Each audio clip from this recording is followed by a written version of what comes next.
बच्चों, मैं आपसे एक प्रश्न पूछूं। जानवरों को आप जानते हैं ना? आप जानवर से प्यार करते हैं? कितने लोग जानवरों से प्यार करते हैं? मुझे मालूम है कि सभी लोग जानवरों से प्यार करते होंगे। ನಿಮ್ಮ ಮನೆಗಳಲ್ಲಿ ಪ್ರಾಣಿಗಳನ್ನು ಸಾಕಿದ್ದೀರಾ ಅಂತ ಅನ್ಸುತ್ತೆ. ನಾಯಿಗಳನ್ನು ಸಾಕಿರ್ತೀರಾ, ಮೊಲಗಳನ್ನು ಸಾಕಿರ್ತೀರಾ, ಬೆಕ್ಕುಗಳನ್ನು ಸಾಕಿರ್ತೀರಾ, ಕೋತಿಗಳನ್ನು ಕೆಲವರು ಸಾಕಿರ್ತಾರೆ ಅಲ್ವಾ? ಹಾಗೆ ಪ್ರಾಣಿಗಳಲ್ಲಿ जानवरों में बहुत सारे प्रकार होते हैं. कौन से हैं? ಯಾವುದು ಪ್ರಾಣಿಗಳಲ್ಲಿರುವಂಥ ವಿಧಗಳು ಯಾವುದು? ಈಗ ಪ್ರಾಣಿಗಳಲ್ಲಿ ಮಾಂಸಾಹಾರಿ ಪ್ರಾಣಿಗಳಿವೆ, ಸಸ್ಯಾಹಾರಿ ಪ್ರಾಣಿಗಳಿವೆ, ಹಾಗೆ ಕ್ರೂರ ಪ್ರಾಣಿಗಳಿದೆ, ಮೃದು ಸ್ವಭಾವದ ಪ್ರಾಣಿಗಳಿದೆ. ಈಗ ಕ್ರೂರ ಪ್ರಾಣಿಗಳು ಅಂತ ಹೇಳಿದ್ರೆ ಸಿಂಹ, ಹುಲಿ, ಚಿರತೆ ಇಂಥದ್ದು. ಹಾಗೆ ಮೃದು ಸ್ವಭಾವದ್ದು ಜಿಂಕೆ, ಮೊಲ ಇವೆಲ್ಲ ಮೃದು ಸ್ವಭಾವದ ಪ್ರಾಣಿಗಳು. ಹಾಗೆ ಕೆಲವೊಂದು ಮಾಂಸಾಹಾರಿಗಳನ್ನ ಪ್ರಾಣಿಗಳನ್ನ ಬೇಟೆಯಾಡಿ ತಿನ್ನುತ್ತವೆ, ಕೆಲವೊಂದು ಹುಲ್ಲನ್ನು ತಿನ್ನುತ್ತೆ. ಹಾಗೆಯೇ ಇನ್ನೊಂದು ವಿಧ ಇದೆ, पालतू जानवर और जंगली जानवर. जंगली जानवर का मतलब क्या है? जो जंगल में रहते हैं. ಅಂದರೆ ಜಂಗಲ್ ಅಂದ್ರೇನು? ಕಾಡು. ಕಾಡುಗಳಲ್ಲಿ ವಾಸ ಮಾಡುವಂಥ ಪ್ರಾಣಿಗಳನ್ನು ನಾವು ಜಂಗಲಿ ಜಾನ್ವರ್ ಅಂತ ಹೇಳಿ ಕರಿತೀವಿ. ಆದರೆ ಹುಲಿ, ಸಿಂಹ, चीता ये सभी जंगल में रहते हैं, इसलिए वे जंगली जानवर कहलाते हैं. कुछ जानवर ऐसे हैं जो घर में रखकर उसको पालते हैं. ಮನೆಯಲ್ಲಿ ಇಟ್ಕೊಂಡು ಕೆಲವೊಂದು ಪ್ರಾಣಿಗಳನ್ನು ನಾವು ಸಾಕ್ತೀವಿ. ಅಂಥದನ್ನು घरेलू पालतू जानवर कहते हैं, घरेलू जानवर कहते हैं. उदाहरणेಗೆ गाय, भैंस और कुत्ता, वैसे बहुत से सारे प्राणी. यहाँ और एक जानवर है ಗಿಲ್ಹರಿ. ಗಿಲ್ಹರಿ का मतलब क्या है? ಅಳಿಲು. ಕನ್ನಡದಲ್ಲಿ ಅದನ್ನು ಅಳಿಲು ಅಂತ ಹೇಳ್ತೀವಿ, ಹಿಂದಿನಲ್ಲಿ ಅದು ಗಿಲ್ಹರಿ. ಅಳಿಲನ್ನು ಯಾರು ಸಾಕಿದ್ದೀರಾ?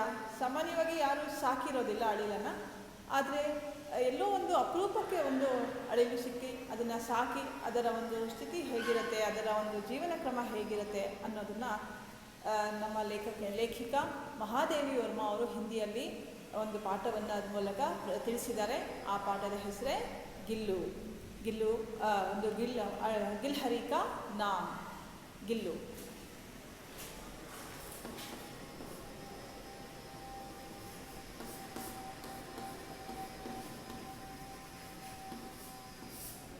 लेखिका का नाम क्या है? श्रीमती महादेवी वर्मा.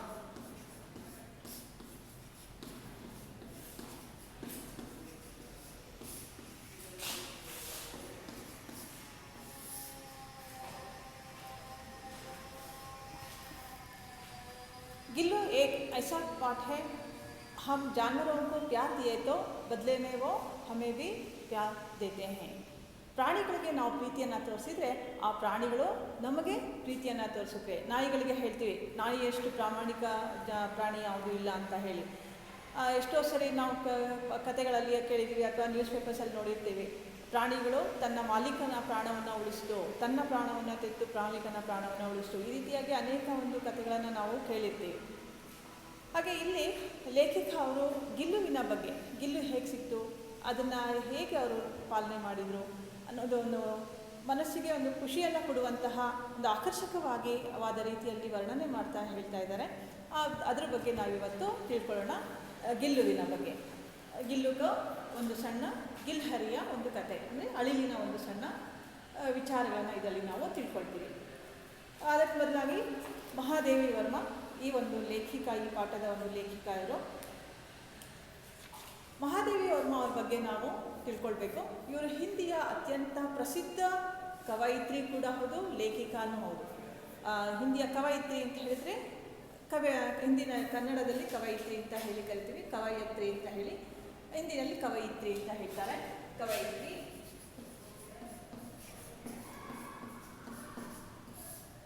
और लेखिका, प्रसिद्ध लेखिका भी है. ಪ್ರಸಿದ್ಧ ಲೇಖಿಕಾ ಕೂಡ ಇದು ಹೌದು, ಲೇಖಕಿ, ಪ್ರಸಿದ್ಧ ಲೇಖಕಿ ಕೂಡ ಹೌದು.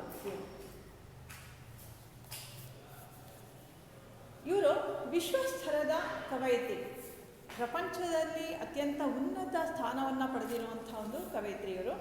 ಉನ್ಹೇ ಆಧುನಿಕ್ ಮೀರಾ ಭಿ ಕಹಾ ಜಾತಾ ಹೈ. ಇವರನ್ನು ಆಧುನಿಕ ಮೀರಾ ಅಂತ ಹೇಳಿ ಕೂಡ ಕರೀತಾರೆ. ಯಾಕೆ ಅಂತಂದರೆ ಇವರು ಹಿಂದಿ ಸಾಹಿತ್ಯಕ್ಕೋಸ್ಕರ, ಸಂಸ್ಕೃತಕ್ಕೋಸ್ಕರ ಅಂದರೆ ದೇಶದ ಸಾಹಿತ್ಯಕ್ಕೋಸ್ಕರ ತಮ್ಮ ಜೀವನವನ್ನೇ ಮುಡುಪಾಗಿಟ್ಟಿದ್ರು. उनका जन्म 24 मार्च 1907 को फर्रुखाबाद में हुआ था. ಇವರ ಜನ್ಮ 1907 ಮಾರ್ಚ್ 24ರಂದು ಉತ್ತರ ಭಾರತದ ಫರ್ರುಖಾಬಾದ್ನಲ್ಲಿ ಆಯಿತು. उनके पिता गोविंद प्रसाद वर्मा और माता हेमा रानी थे. ಇವರ ತಂದೆ ಹೆಸರು ಗೋವಿಂದ ಪ್ರಸಾದ್ और ताई ಹೆಸರು ಹೇಮಾವತಿ. उन्होंने प्रयाग के विश्वविद्यालय से संस्कृत के MA उपाधि प्राप्त कर प्रयाग के महिला विद्यापीठ में प्रधान अध्यापिका का पद संभाला. ಇವರು ಪ್ರಯಾಗದ ವಿಶ್ವವಿದ್ಯಾಲಯದಲ್ಲಿ ಸಂಸ್ಕೃತದಲ್ಲಿ MAಯನ್ನು ಮಾಡಿದರು ಮತ್ತು ಅದೇ ವಿಶ್ವವಿದ್ಯಾಲಯದಲ್ಲಿ ಮಹಿಳಾ ವಿದ್ಯಾಪೀಠದಲ್ಲಿ ಪ್ರಿನ್ಸಿಪಲ್ ಆಗಿ ಅಂದರೆ ಪ್ರಧಾನ ಅಧ್ಯಾಪಿಕ ಆಗಿ ಕೂಡ ಇವರು ಕೆಲಸವನ್ನು ಮಾಡಿದರು. ಕವಯಿತ್ರಿ, ಕವಯಿತ್ರಿ ಸ್ತ್ರೀಲಿಂಗ, ಇದರ ಪುಲ್ಲಿಂಗ ರೂಪ ಕವಿ. ಹಾಗೆಯೇ ಅಧ್ಯಾಪಿಕ, ಪ್ರಧಾನ ಅಧ್ಯಾಪಿಕ ಅಥವಾ ಅಧ್ಯಾಪಿಕ, ಇದು ಸ್ತ್ರೀಲಿಂಗ ಆಗುತ್ತೆ. ಇದಕ್ಕೆ ಪುಲ್ಲಿಂಗ ಶಬ್ದ ಅಧ್ಯಾಪಕ. ಹಾಗೆ ಲೇಖಿಕಾ ಸ್ತ್ರೀಲಿಂಗ ಅಂದರೆ ಲೇಖಕ್, ಪುಲ್ಲಿಂಗ ಶಬ್ದ.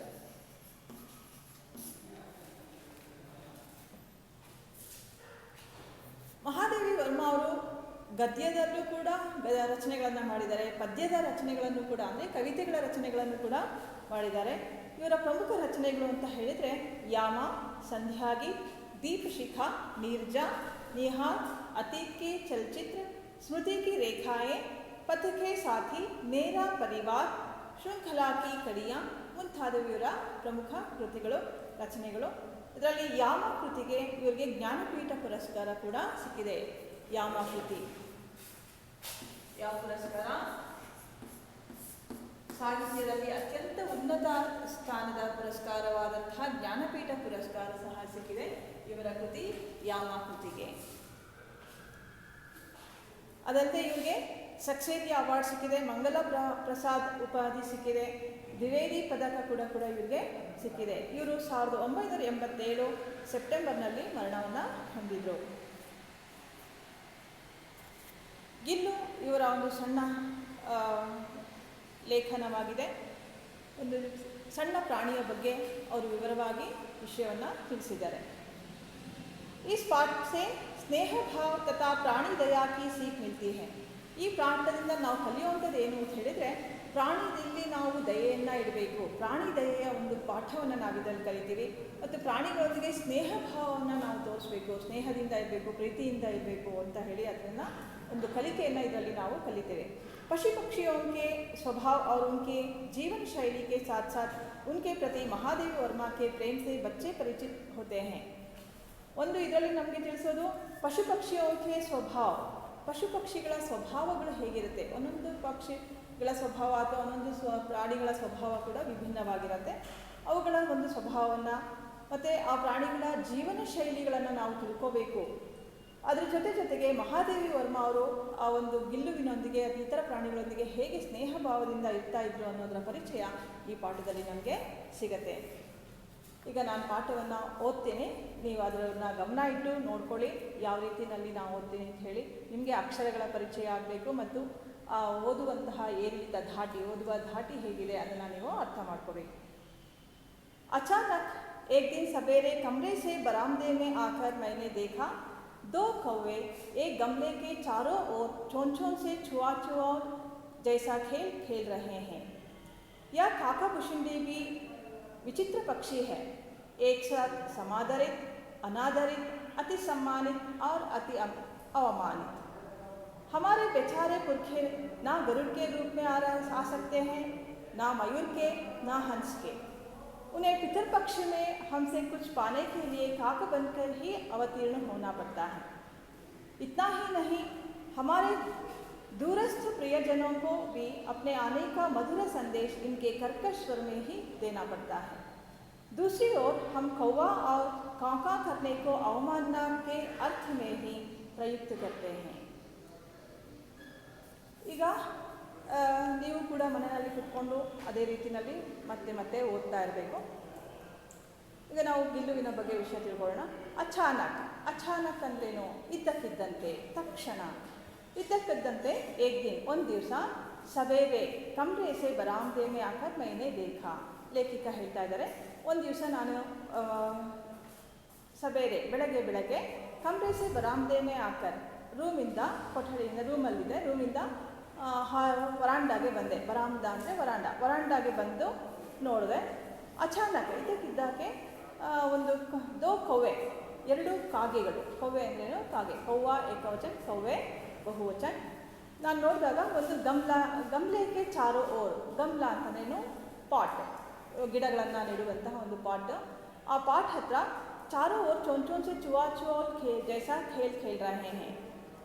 ಎರಡು ಕಾಗೆಗಳು ಆ ಒಂದು ಪಾಟ್ ಹತ್ರ ಬಂದು, ಆ ಫ್ಲವರ್ ಪಾಟ್ ಹತ್ರ ಬಂದುಬಿಟ್ಟು ಒಂದು ರೀತಿ ಈಗ ಅನ್ನೋದು ತಮ್ಮ ಕೊಕ್ಕುಗಳಿಂದ ಕುಕ್ಕುವಂತೆ ಆಟವನ್ನು ಆಡ್ತಾ ಇದ್ದ ಹಾಗೆ ಇತ್ತು.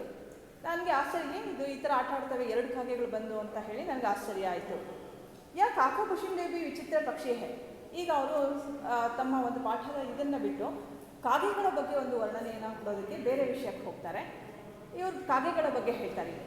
ಈ ಕಾಕಾ ಬುಷುಂಡಿ ಇದೆಯಲ್ಲ, ಇದೊಂಥರ ವಿಚಿತ್ರ ಪಕ್ಷಿ. ಅಂದರೆ ಕಾಗೆ ಎಲ್ಲ ಪಕ್ಷಿಗಳ ರಾಜ. ಕಾಕಾ ಬುಷುಂಡಿ ಅಂತ ಹೇಳಿದೆ ಪಕ್ಷಿಗಳ ರಾಜ ಒಂದು ರೀತಿಯಲ್ಲಿದೆ. ವಿಚಿತ್ರ ಪಕ್ಷಿ ಹೇ, ಒಂಥರ ವಿಚಿತ್ರ ಪಕ್ಷಿ ಕಾಗೆ ಕೂಡ. ಯಾಕೆ ಅಂತ ಹೇಳ್ತೀರಾ? ಏಕ್ ಸಾಥ್ ಸಮಾಧರಿತ್, ಒಂದು ಕಡೆ ಇದನ್ನು ಸಮಾನವಾಗಿ ಆಧಾರದಿಂದ ಕಾಣ್ತೇವೆ. ಆಧಾರಿತ್ ಅಂದ್ರೇನು? ತುಂಬ ಆಧಾರದಿಂದ, ಗೌರವದಿಂದ ಕಾಣಲಾಗತ್ತೆ ಕಾಗೆಯನ್ನು. ಅವ್ರು ಅನಾಧಾರಿತ್, ಆದರೆ ಕೆಲವೊಂದು ಕಡೆ ಅದನ್ನು ಅಗೌರವದಿಂದ ನೋಡ್ತಾರೆ, ಅದನ್ನು ಬೈತಾರೆ. ಕೆಲವೊಂದು ಕಡೆ ಅತಿ ಸಮ್ಮಾನಿ, ತುಂಬ ಹೆಚ್ಚಾಗಿ ಸನ್ಮಾನ ಮಾಡ್ತಾರೆ. ಇನ್ನು ಕೆಲವು ಕಡೆ ಅದನ್ನು ಅವಮಾನವನ್ನು ಮಾಡ್ತಾರೆ ಕಾಗೆಗೆ. ಉದಾಹರಣೆಗೆ ಇವಾಗ ನೀವು ಶನಿ ಮಹಾತ್ಮ ದೇವಸ್ಥಾನಗಳಿಗೆ ಹೋದರೆ ಅಲ್ಲಿ ಒಂದು ಕಾಗೆಯ ಒಂದು ಸ್ಟ್ಯಾಚ್ಯೂ ಇರುತ್ತೆ, ಅದಕ್ಕೆ ಪೂಜೆಯನ್ನು ಮಾಡಿರ್ತಾರೆ. ಅತಿ ಸಮ್ಮಾನ, ಹೆಚ್ಚು ಎಲ್ಲರೂ ಬಂದು ಅದಕ್ಕೆ ನಮಸ್ಕಾರವನ್ನು, ಅತಿಯಾದ ಗೌರವವನ್ನು ಅಲ್ಲಿ ತೋರಿಸ್ತಾರೆ. ಹಾಗೆಯೇ ಪಿತೃಪಕ್ಷ ಅಮಾವಾಸ್ಯೆಗಳನ್ನು ಮಾಡ್ತಾರೆ. ಆ ಪಿತೃಪಕ್ಷ ಮಾಡುವಾಗ ಎಲ್ಲರೂ ಮನೆಯಲ್ಲಿ ಎಡೆಯನ್ನು ಹಾಕಿಬಿಟ್ಟು ಇಟ್ಬಿಟ್ಟು ಕಾಗೆ ಬಂದು ತಿಂದ ನಂತರನೇ ಅದನ್ನು ಬೇರೆಯವರೆಲ್ಲ ಊಟ ಮಾಡೋದು, ಅಲ್ಲಿವರೆಗೂ ಊಟನೇ ಮಾಡೋದಿಲ್ಲ. ಹಾಗೆ ಯಾರಾದರೂ ಸತ್ತಾದರೂ ಅಷ್ಟೇ, ಏನಾದರೂ ಇದೆಲ್ಲ ಮಾಡುವಾಗ, ತಿಥಿಯೆಲ್ಲ ಮಾಡುವಾಗ ಕಾಗೆಗೆ ಎಡೆಯನ್ನು ಇಡ್ತಾರೆ. ಕಾಗೆ ಬಂದು ಅದನ್ನು ತಿಂದರೆ ಮಾತ್ರನೇ ಸತ್ತವರೇ ಬಂದು ಕಾಗೆ ರೂಪದಲ್ಲಿ ಬಂದು ತಿಂದಿದ್ದಾರೆ ಅಂತ ಸಂತೋಷವನ್ನು ಪಡ್ತಾರೆ. ತಿನ್ನಲಿಲ್ಲ ಅಂದರೆ ಏನೋ ಆಯ್ತೇನೋ ಅಂತ ಹೇಳಿ ದುಃಖವನ್ನು ಪಡ್ತಾರೆ. ಈ ರೀತಿ ಕೆಲವೊಂದು ಕಡೆ ಹೀಗೆ ಕಾಗೆಗೆ ಹೆಚ್ಚಿನ ಒಂದು ಗೌರವ ಸಿಗತ್ತೆ. ಆದರೆ ಕೆಲವೊಂದು ಕಡೆ ಏನು ಮಾಡ್ತೀವಿ, ಕಾಗೆನ ಅನಿಷ್ಟ ಅಂತ ಹೇಳಿ ಬೈತೀವಿ. ಮನೆ ಹತ್ತಿರ ಬಂದು ಜೋರ ಕಿಚ್ಕೊಳ್ತಾ ಇದ್ದರೆ ಕಾಕ ಅಂತ ಕಿಚ್ಕೊಳ್ತೇವೆ. ಸೊ ಅದು ಯಾವುದೋ ಅನಿಷ್ಟ ಕಾಗೆ ಬಂದು ಇಲ್ಲಿ ಬಿಡು ಕಿಚ್ಕೊಳ್ತಾ ಇದೆ, ಓಡಿಸೋದನ್ನ ಅಂತ ಹೇಳಿ ಕಲ್ಲು ತೊಗೊಂಡು ಹೊಡಿಯೋದು ಮಾಡ್ತೀವಿ. ಅಥವಾ ಕಾಗೆ ಏನಾದರೂ ಬಂದು ಅಕಸ್ಮಾತ್ ಟಚ್ ಮಾಡಿಬಿಡ್ತು ಅಥವಾ ಮುಟ್ಬಿಡ್ತು ಅಥವಾ ಗಲೀಜು ಮಾಡ್ತು ಅಂತಂದರೆ ಅವತ್ತು ಅದಕ್ಕೆ ಸ್ನಾನ ಮಾಡಿಕೊಂಡು ದೇವಸ್ಥಾನಕ್ಕೆ ಹೋಗಿ ಬಂದು ಏನೇನೆಲ್ಲ ಒಂದು ಇದನ್ನು ಮಾಡ್ತೀವಿ. ಹೀಗೆ ಕಾಗೆ ಅಂತ ಹೇಳಿದ್ರೆ ಕೆಲವೊಂದು ಕಡೆ ನಾವು ಹೆಚ್ಚಿನ ಒಂದು ಗೌರವ ಕೊಟ್ಟರೆ, ಕೆಲವೊಂದು ಕಡೆ ಅದನ್ನು ತಿರಸ್ಕಾರ ರೂಪದಲ್ಲಿ ಕಾಣ್ತೀವಿ. ಹೀಗೆ ಆದ್ದರಿಂದ ಇದೊಂದು ರೀತಿ ವಿಚಿತ್ರ ಪಕ್ಷಿ ಕಾಗೆ. ಹಮಾರೆ ಬೆಚಾರೆ ಪುರ್ಖೆ ನಾ ಗರುಡ್ಗೆ ರೂಪ ಮೇ ಆ ಸಕ್ತೆ ಹೇ ನಾ ಮಯೂರ್ಗೆ. ಇಲ್ಲಿಗ ಲೇಖಿಕ ಹೇಳ್ತಾರೆ, ನಮ್ಮ ಪುರ್ಖೆ ಅಂತಂದರೆ ನಮ್ಮ ಹಿರಿಯರು ಏನು ಸತ್ತು ಹೋಗಿದ್ದಾರೆ, ಅವರೆಲ್ಲರೂ ಕೂಡ ಪ್ರತಿ ವರ್ಷ ಒಂದು ಬರ್ತಾರೆ, ಭೂಮಿಗೆ ಒಂದು ಸರಿ ಬರ್ತಾರೆ ಅಂತ ಹೇಳಿ ಅವ್ರಿಗೆ ಹೇಳ್ತಾರೆ. ಅವರು ಗರುಡನ ರೂಪದಲ್ಲಿ ಬರೋದಿಲ್ಲ. ಲೇಖಿಕ ಹೇಳೋದು, ಅವರು ಯಾಕೆ ಗರುಡ ರೂಪದಲ್ಲಿ ಬರೋದಿಲ್ಲ ಅಥವಾ ನವಿಲಿನ ರೂಪದಲ್ಲಿ ಬರೋದಿಲ್ಲ, ಅವರೆಲ್ಲರೂ ಕೂಡ ಹಂಸ ರೂಪದಲ್ಲಿ ಬರೋದಿಲ್ಲ, ಕಾಗೆ ರೂಪದಲ್ಲೇ ಬರ್ತಾರೆ. ಒಂದು ಹಂಸ ಪಕ್ಷಿ ರೂಪದಲ್ಲೂ ಬರೋದಿಲ್ಲ, ಮಯೂರ ರೂಪದಲ್ಲೂ ಬರೋದಿಲ್ಲ, ಗರುಡನ ರೂಪದಲ್ಲೂ ಕೂಡ ಬರೋದಿಲ್ಲ, ಒಂದು ಕಾಗೆ ರೂಪದಲ್ಲಿ ಬರ್ತಾರೆ ಅವರು. हमारे बेचारे पुरखे ना गरुड़ के रूप में आ सकते हैं, ना मयूर के, ना हंस के. उन्हें पितृपक्ष में हमसे कुछ पाने के लिए काक बनकर ही अवतीर्ण होना पड़ता है. ಪಿತೃಪಕ್ಷದಲ್ಲಿ ನಮ್ಮಿಂದ ಏನಾದ್ರು ತಗೊಳ್ಬೇಕು ಅಂತ ಹೇಳಿದ್ರೆ ಅದು ಕಾಗೆ ರೂಪದಲ್ಲೇ ಅವರು ಬರಬೇಕು.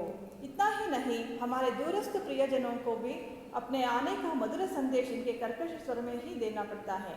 ಅಷ್ಟೇ ಅಲ್ಲ, ನಮ್ಮ ಯಾರಾದರೂ ನೆಂಟರು ಬರ್ತಾ ಇದ್ದಾರೆ ಅಥವಾ ಸ್ನೇಹಿತರು ಮನೆಗೆ ಬರ್ತಾ ಇದ್ದಾರೆ ಅಂತ ಹೇಳಿದ್ರೆ ಆ ಕಾಗೆಯ ಒಂದು ಕರ್ಕಶ ಸ್ವರದಿಂದನೇ ನಮಗೆ ತಿಳಿಸುತ್ತೆ. ಯಾರಾದರೂ ಮನೆ ಮುಂದೆ ಮೇಲೆ ಬಂದು ಕಾಗೆ ಕೂಗ್ತಿದೆ ಅಂದರೆ ಮನೆ ಮೇಲೆ ಕಾಗೆ ಕೂಗ್ತಿದೆ, ಯಾರಾದರೂ ನೆಂಟರು ಬರ್ಬೋದು ಅನ್ನೋದೊಂದು ನಂಬಿಕೆ.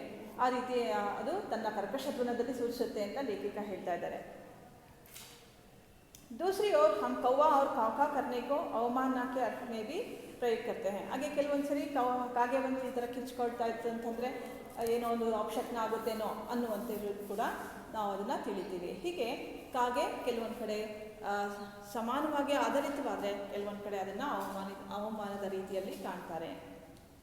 मेरे काका पुराण के विवेचन में अचानक बाधा पड़ी. ನನ್ನ ಈ ಕಾಕ ಪುರಾಣ, ಈ ಕಾಗೆಯ ಬಗ್ಗೆ ಪುರಾಣ ಹೇಳ್ತಿದ್ನಲ್ಲ, ಇದರಲ್ಲಿ ಇದ್ರ ಬಗ್ಗೆ ಮಧ್ಯದಲ್ಲಿ ಒಂದು ಸಣ್ಣ ತೊಂದರೆ ಬಂತು. क्योंकि गमले और दीवार की संधि में छिपे एक छोटे से जीव पर मेरी दृष्टि रुक गई. ಈಗ ಎರಡು ಕಾಗೆಗಳು ಬಂದು ಆ ಒಂದು ಪಾಟ್ ಹತ್ರ ಏನೋ ಒಂದು ತಮ್ಮ ಕೊಕ್ಕುಗಳಲ್ಲಿ ಕುಗ್ತಾ ಇದ್ವಲ್ಲ, ಈಗ ಅದ್ರ ಕಡೆ ಲೇಖಿಕಾರ ಅವರ ಗಮನ ಹೋಯಿತು. ಅಲ್ಲಿ ಒಂದು ಆ ಕಡೆ ಹೋದಾಗ ಅಲ್ಲೊಂದು ಸಣ್ಣ ಒಂದು ಗಿಲ್ಹರಿ ಇತ್ತು, ಅಂದರೆ ಅಳಿಲು ಬಿದ್ದಿತ್ತು. ಗಮ್ಲೆ ಆ ದಿವಾರ್ಗೆ ಸಂಧಿ ಮೇ, ಗೋಡೆ, ದಿವಾರ್ ಅಂದರೆ ಗೋಡೆ, ಆ ಗೋಡೆ ಮತ್ತು ಗಮ್ಲ ಅಂದರೆ ಪಾಟ್, ಆ ಪಾಟಿನ ಮಧ್ಯದಲ್ಲಿ ಒಂದು ಗಿಲ್ಹರಿ ಸಿಕ್ಕಾಕೊಂಡಿತ್ತು. ಛೋಟೆ ಸೆ ಜೀವ್ ಪರ್ ಮೇರಿ ದೃಷ್ಟಿ ರುಕ್ ಗೈ, ಆ ಸಣ್ಣ ಜೀವಿಯ ಮೇಲೆ ನನ್ನ ದೃಷ್ಟಿ ನೆಟ್ಟು, ಅದಂದರೆ ಆ ಒಂದು ಅಳಿವು ನನ್ನ ಕಣ್ಣಿಗೆ ಬಿತ್ತು. ನಿಕಟ ಜಾಕರ್ ದೇಖ, ಹತ್ರ ಹೋಗಿ ನೋಡಿದೆ. ಗಿಲ್ಹರಿ ಕಾ ಏಕ್ ಛೋಟಾ ಸಾ ಬಚ್ಚಾ ಹೈ ಜೋ ಸಂಭವತಃ ಘೋಂಸ್ಲೆ ಸೆ ಗಿರ್ ಪಡಾ ಹೈ. ಅಲ್ಲಿ ಹೋದಾಗ ನೋಡಿದಾಗ ಅದು ಏನಿರ್ಬೋದು ಅಂತ ನೋಡಿದರೆ ಒಂದು ಸಣ್ಣ ಗಿಲ್ಹರಿ ಕಾ ಬಚ್ಚ ಅಂದರೆ ಅಳಿಲಿನ ಮರಿ ಅಲ್ಲಿ ಬಿದ್ದಿತ್ತು. ಅದು ಬಹುಶಃ ಘೋಂಸ್ಲಾ ಅಂದರೆ ಗೂಡು, ಅಳಿಲಿನ ತನ್ನ ಗೂಡಿನಿಂದ ಅದು ಬಿದೋಗ್ಬಿಟ್ಟಿದೆ ಕೆಳಗಡೆಗೆ. ಅವರು अब कौवे जिसमें सुलभ ಆಹಾರ खोज रहे हैं, ಅದನ್ನು ಕಾಗೆಗಳ ದೃಷ್ಟಿಗೆ ಬಿಟ್ಬಿಟ್ಟಿದೆ. ಹೇಗಾಗಿ ಸುಲಭವಾಗಿ ಆಹಾರ ಸಿಗ್ತಲ್ಲ ಅಂತ ಖುಷಿಯಲ್ಲಿ ಬಂದು ತಮ್ಮ ಕೊಕ್ಕುಗಳಿಂದ ಅದನ್ನು ಕುಕ್ಕೋದಕ್ಕೆ ಪ್ರಯತ್ನವನ್ನು ಮಾಡ್ತಾ ಇವೆ. ಆ ಸಂದಿನಲ್ಲಿರೋದ್ರಿಂದ ಅದಕ್ಕೆ ಬೇಗ ಸಿಗ್ತಾ ಇಲ್ಲ ಕಾಗೆಗಳಿಗೆ. ಕಾಕದ್ವಯ ಕಿ ಚೋಂಚೋಂ ಕೆ ದೋ ಘಾವ್ ಉಸ್ ಲಘು ಪ್ರಾಣಿಗೆ ಯೇ ಬಹುತ್ ಥೇ. ಆ ಎರಡು ಸರಿ ಅವೆರಡನ್ನು ಕುಕ್ಬಿಟ್ಟಿದ್ರೆ ಆ ಒಂದು, ಯಾಕೆಂತಂದ್ರೆ ತುಂಬ ಸಣ್ಣ ಜೀವಿ ಆಗಿರೋದ್ರೆ ಎರಡು ಸರಿ ಕುಕ್ಕಿದ್ರು ಕೂಡ ಅದು ಪ್ರಾಣ ಹೊರಟೋಗಿರ್ತಾ ಇತ್ತು. ಅತಃ ವ ನಿಷ್ಠೇಷ ಸಹ ಗಮನಿಸಿ ಚಿಕ್ಕ ಪಡಾತ, ಹೀಗಾಗಿ ಅದು ಅವುಗಳ ಕೊಕ್ಕಿ ಸಿಕ್ಕ ಹಾಗೆ ಆ ಪಾಟ್ಗೆ ಅಂಟ್ಕೊಂಡು ಬಿಗ್ಗ ಹಿಡ್ಕೊಂಡು ಅಲ್ಲೇನೆ ನಿಂತ್ಕೊಂಡ್ಬಿಟ್ಟಿತ್ತು. ಕಾಕದ್ವಯೋಂ ಕಿ ಚೊಂಚೋಂ ಕೆ ದೋ ಘಾವ್ ಉಸ್ ಲಘು ಪ್ರಾಣ ಕೆ ಲಿಯೇ ಬಹುತ್ ಹೈ. ಅತಃ ವ ನಿಷ್ಠೇಷ ಸಹ ಅಂದರೆ ಅಲ್ಲಾಡದೆ ಗಮ್ಲೆ ಸೆ ಚಿಪ್ಕಾ ಪಡಾತ, ಗಮ್ಲೆಗೆ ಅಂಟ್ಕೊಂಡ್ಬಿಟ್ಟಿತ್ತು ಗಿಲ್ಹರಿ. ಸಬ್ನೆ ಕಹಾ ಕೌವೆ ಕಿ ಚೋಂಚೋಂ ಕಾ ಘಾವ್ ಲಗ್ನೆ ಕೆ ಬಾದ್ ಯಾ ಬಚ್ ನಹೀ ಸಕ್ತಾ. ಎಲ್ಲರೂ ಹೇಳಿದ್ರು, ಅಲ್ಲಿ ನೋಡ್ತಾ ಇದ್ರು, ಇವ್ರ ಮನೆಯವರೆಲ್ಲ ಬಂದರು, ಅವರೆಲ್ಲ ನೋಡಿ ಹೇಳ್ತಿದ್ರು, ಓ ಕಾಗೆಗಳು ಕಚ್ಚಿಬಿಟ್ಟಿದೆ, ಅದನ್ನು ಕುಕ್ಬಿಟ್ಟಿದೆ ಕಾಗೆಗಳು, ಅದು ಬದುಕೋದಿಲ್ಲ, ಸತ್ತು ಹೋಗುತ್ತೆ. ಅತಃ ಇಸೆ ಐಸೆ ಹಿ ರಹನೆ ದಿಯಾ ಜಾಯೆ, ಆದ್ದರಿಂದ ಅದನ್ನೇನು ಮುಟ್ಟೋದು ಬೇಡ, ಅದನ್ನು ಹಾಗೆ ಬಿಟ್ಬಿಡಲಿ, ಅವುಗಳ ಕಾಗೆಗಳೇ ತಿನ್ಕೊಳ್ಳಿ ಅಂತ ಬೇರೆಯವರೆಲ್ಲ ಹೇಳಿದ್ರು. ಪರಂತು ಮನ್ ನಹಿ ಮಾನ, ಆದರೆ ಲೇಖಕ ಅವರ ಮನಸ್ಸು ಮೃದುವಾಗಿತ್ತು, ಅವ್ರಿಗೆ ದಯೆ ಹೆಚ್ಚಾಗಿತ್ತು, ಕರುಣೆ ಹೆಚ್ಚಾಗಿತ್ತು. ಅವ್ರಿಗೆ ಮನಸ್ಸು ಬರಲಿಲ್ಲ ಆ ಒಂದು ಅಳಿವಿನ ಮರಿಯನ್ನು ಆ ರೀತಿ ಕಾಗೆಗಳ ಬಾಯಿಗೆ ಆಹಾರವಾಗಿ ನೀಡೋದಕ್ಕೆ ಅವ್ರಿಗೆ ಇಷ್ಟ ಆಗಲಿಲ್ಲ. ಪರಂತು ಮನ್ ನಹಿ ಮಾನ, ಆದರೆ ಮನಸ್ಸು ಒಪ್ಪಲಿಲ್ಲ. ಉಸೆ ಹೌಲೆ ಸೆ ಉಠಾಕರ್ ಅಪ್ನೆ ಕಮರೆ ಮೇಲೆ ಲಾಯಿ. ನಾನು ಅದನ್ನೇನಂದರೆ ಲೇಖಿಕ ಹೇಳ್ತಾ ಇದ್ದಾರೆ, ನಾನು ಅದನ್ನು ಹೌಲೆ ಸೆ ಉಠಾಕರ್, ನಿಧಾನವಾಗಿ, ಹೌಲೆಸೆ ನಿಧಾನವಾಗಿ ಅದನ್ನು, ಅದಕ್ಕೆ ತೊಂದರೆ ಆಗದಾಗೆ, ಅದಕ್ಕೆ ನೋವಾಗದಾಗೆ ಮೆತ್ತಗೆ ಅದನ್ನು ಎತ್ಕೊಂಡು ಉಠಾಕರ್ ಅಪ್ನೆ ಕಮರೆ ಮೇಲೆ ಲಾಯಿ, ನಾನು ನನ್ನ ಕಮರೆಗೆ, ನನ್ನ ಕೊಠಡಿಗೆ ಅದನ್ನು ಎತ್ಕೊಂಡು ಬಂದೆ.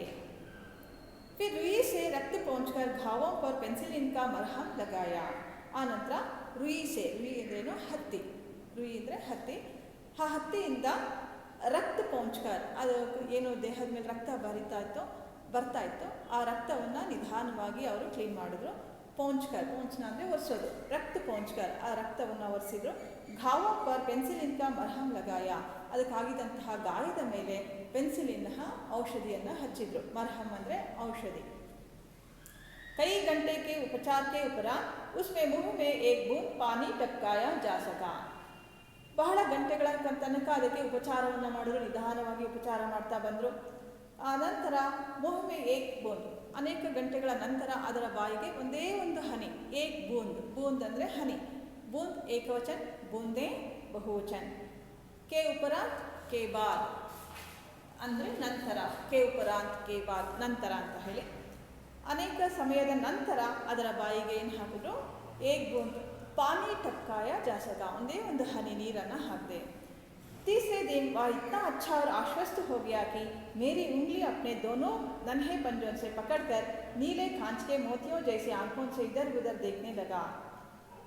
ಲೇಖಿಕ ಅವರ ಒಂದು ಉಪಚಾರ ಹೇಗಿತ್ತು ಅಂತ ಹೇಳಿದ್ರೆ, 3ನೇ ದಿವಸಕ್ಕೆ ಅದು ಚೇತರಿಸ್ಕೊಂಡ್ಬಿಡ್ತು. 3ನೇ ದಿವಸ ಅದು ತೀಸರೇ ದಿನ ವಾ ಇತ್ನಾ ಅಚ್ಚಾ ಹೋ ಗಯಾ, ಎಷ್ಟು ಚೆನ್ನಾಗಾಯಿತು ಅಂತ ಹೇಳಿದರೆ, ಮೇರಿ ಉಂಗ್ಲಿ ಪಕಡ್ಕರ್, ತನ್ನ ಎರಡೂ ನನ್ಹೆ ಪಂಜೋನ್ಸೆ, ತನ್ನ ಒಂದು ಮೃದುವಾದಂತಹ ಕೈಗಳಿಂದ ನನ್ನ ಒಂದು ಬೆರಳುಗಳನ್ನು ಹಿಡ್ಕೊಂಡಿರ್ತಾ ಇತ್ತು.